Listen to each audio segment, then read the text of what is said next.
Hi everyone, welcome to Lessons from a Lurker. On March the 23rd, I can't believe that we're coming to the end of March already. Oh, yep, okay, another notification. I'll turn that off so that you don't get to hear it.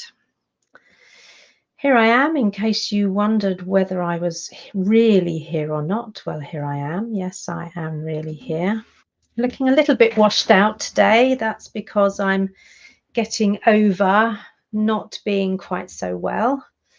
I had a nasty reaction, so I'm much better now, and it's a breezy but bright and sunny day down here in the southeast of England today. So once I'm done here, I've delivered a training session this morning here now, and then I shall be going out for a walk. So enjoying this bit of bright weather and hoping to blow some cobwebs away and to blow some. Hey Lee, nice to see you. Yeah, it's been a while since I saw you here too, and it's been a while since you've caught me. So nice that you're here. Oh, thanks. If I'm looking great, as I say, I'm feeling a little bit washed out still after being poorly, but thank you. That's made me feel better to know I'm looking okay. Yes, I'm going to go out for a walk because that's something that you know, it feels like it'll change the air in my lungs, which is something that really needs to happen anyway as well. And after the week I've had, so it was, thank you. I don't know who that is, Facebook user, but thank you for saying, hope you're glad I'm feeling better. Just say who Facebook user is, because I like to know who's watching. And of course, if you're not watching this live and you're watching it on catch up, hashtag replay, and just let me know any comments that you have. What a week last week, hey? So International Introvert Week. And for those of you on my mailing list, you had an email a day from me, which is very rare and not something that I intend to keep up because frankly, that's quite a lot. And I don't want to be a burden. Hi, Kate. I'm glad it's you there. I don't want to be a burden, keep kind of, adding to people's email overwhelm. But because it was International Introvert Week, we did an email a day with either a message from somebody. Good morning, Carrie from Northern Minnesota. An email a day with either an interview that I'd done, which I called in conversations with, and they were so varied. I loved doing them. And then, of course, there were the written pieces, one by Kim Travers, one by Craig, whose last name's just gone out of my mind, but interview tips for introverts, which was great as well. And I thought there was so much variety in there. And then on Sunday evening, I recorded my story. And I think it's still in the Introverts Corner as a live, because I managed to get Zoom to live stream into the Facebook group, which was great. But a few people have asked that I can email it out. So I will be emailing that out, but only to the people who ask. So if you were one of those who didn't see it and wants me to email it from some reason, although I think you can find it in Introverts Corner, then just let me know. But it just reminded me how far I've moved from lurking.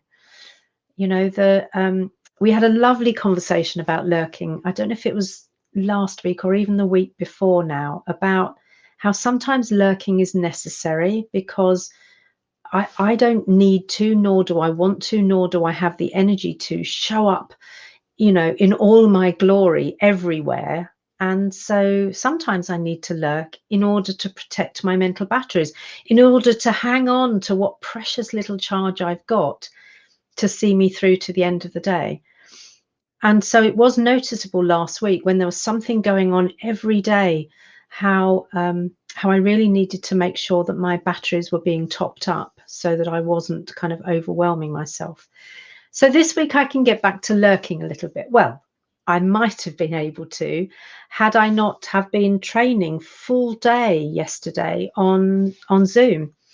It's the first full day of training I've done since March 2020. I've done lots of shorter sessions, quite a lot of half-day sessions. Sorry, I've got something in my eye again. Quite a lot of half-day sessions. But yesterday was the first full day on Zoom. And it was still a shortish day, so it was 9:30 till 4:30. And we worked in hour and a half sprints and had decent breaks in between. And it just proved to me that it can be done. It absolutely can be done, which is great. Do I want to do it all the time? Probably not. Kate's similar to me. Kate delivers training as well as is an awesome coach. So Kate, I don't know what the longest you've delivered training over Zoom, but what's the longest you'd like to? I'd be keen to know, really. But it just does remind me that actually lurking is a choice. Lurking is an option. I don't have to lurk when I don't want to. I am in the position now where I don't feel intimidated into lurking. I think I used to. And, you know, some of the groups where I used to, Kate's saying only done 3 hours and that was long enough. That had been my longest until yesterday, Kate, as well. So that's quite a difference. But do you know what? It worked. The flow was there. So I'm going to do a few more of them now and see how it works out. So I think I was in groups in the past where I used to be intimidated into lurking, in that there was so much activity and it seemed so frenetic, and everyone was so bigging themselves up. And I thought, do you know what? I don't even want to get into the ring with those people. And that's how it felt to me, interestingly. I didn't choose that phrase, but that is absolutely how it felt, that I was getting into the ring and sparring with them or competing with them in some way. And that's not how I want to spend my life when I'm on social media, because then it doesn't feel very social, that's for sure. But even though Flourishing Introverts is more than social for me, it's work as well. I don't want anybody in the Flourishing Introverts community, in Introverts Corner, to feel like they're having to show up to prove anything. I don't want them to feel shamed into showing up. I don't want them to feel intimidated into showing up. I want people to be free to show up when they want to, when they can, when they're in the right energy state to do so. And I want them to feel free to lurk when that feels like what they want to do as well. So long as lurking is a positive protecting thing. Good morning, Jeannie. Lovely to see you here too. Yeah, so long as lurking is a positive protecting thing rather than a hiding in any way, hiding because of not feeling good enough, or hiding because I, because I don't feel I have a seat at the table, for instance. So I still think I want people to have the option to lurk. I can see Paul's just written a long comment, so I'll have a look and share it with you in a moment. But I want people to have the option to lurk if it's a positive thing for them energetically and not a place to hide. Let me have a look at this comment now from Paul Hauntsy Pennell. Yeah, I'm going to share that. So what Paul's saying is, since I started my lessons from a lurker, become more confident, comfortable and clear about lurking, and clear in being a lurker is a proactive position. Yes, absolutely. Absolutely. And I want other people to feel that too. I want other people to make a very conscious choice. Is today show up day or is today lurk day? And both is absolutely fine. All the while it's a conscious choice with the right intention. Sometimes if we're more at the outer edge of our comfort zone, which is where I'm spending more and more time, I have to say, then showing up is what feels right more of the time. But then I'm very mindful of my batteries and just checking,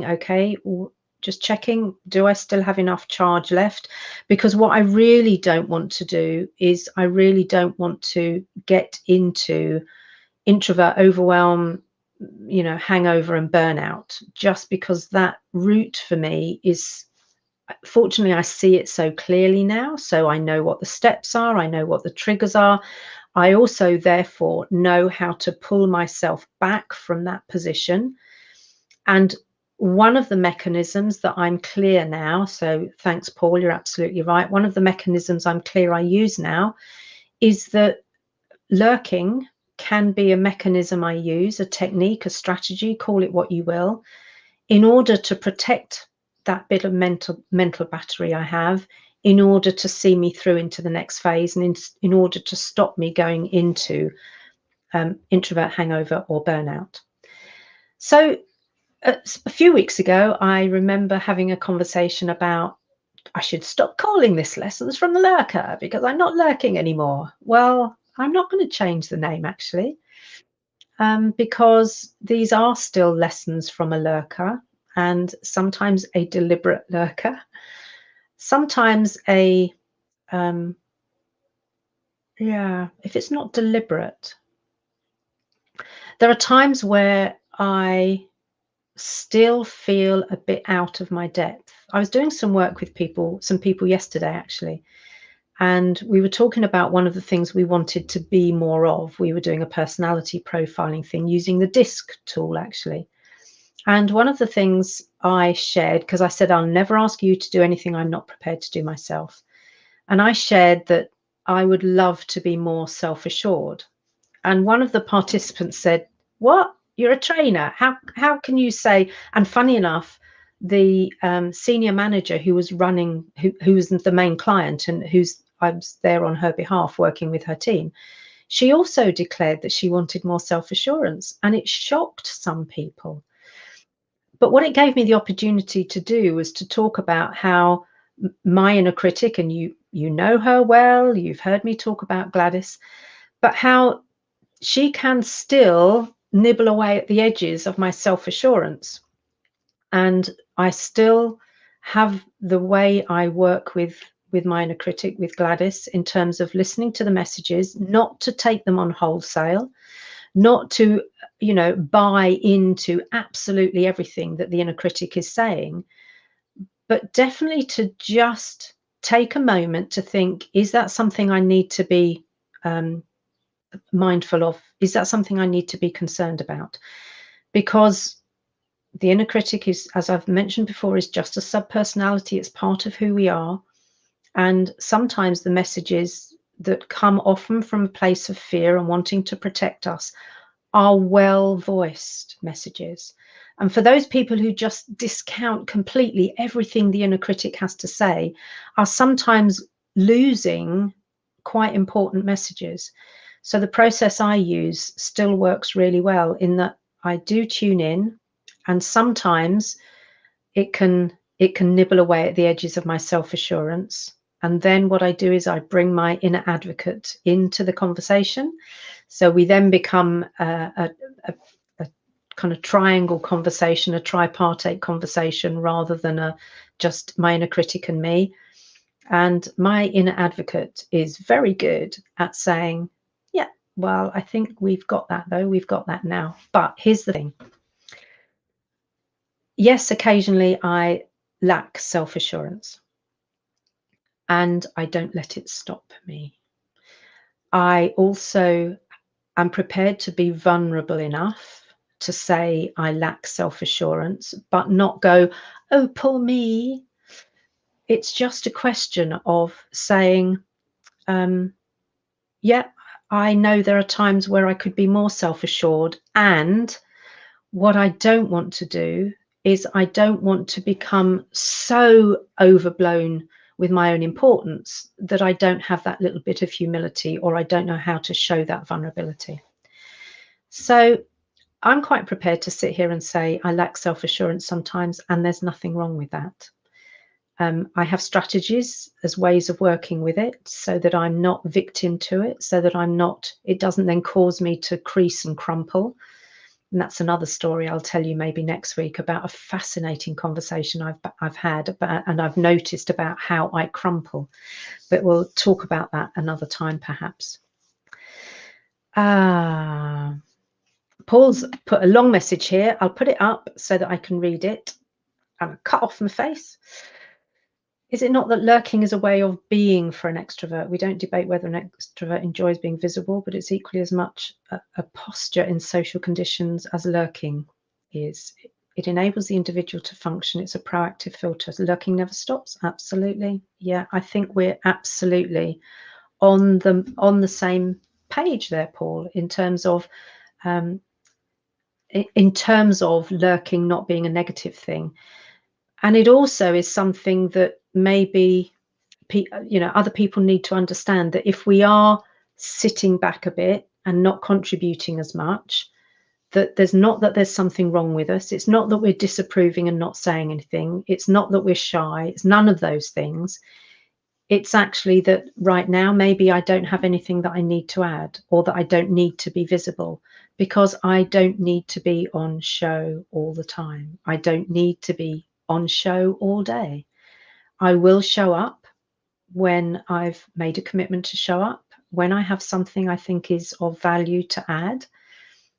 And that's not in everyone's faces all day, every day, which is why I'm quite kind of pleased now that last week is done, because I can't tell you how awkward it felt to know I was sending you an email every day. It's fascinating, isn't it? Because I know I unsubscribe from people who send emails every day. And of course, in some ways, I'm my own ideal client. And if it hacks me off, then probably it's going to hack some of you off as well. Anyway, I think that's probably enough from me today on my lesson from a lurker.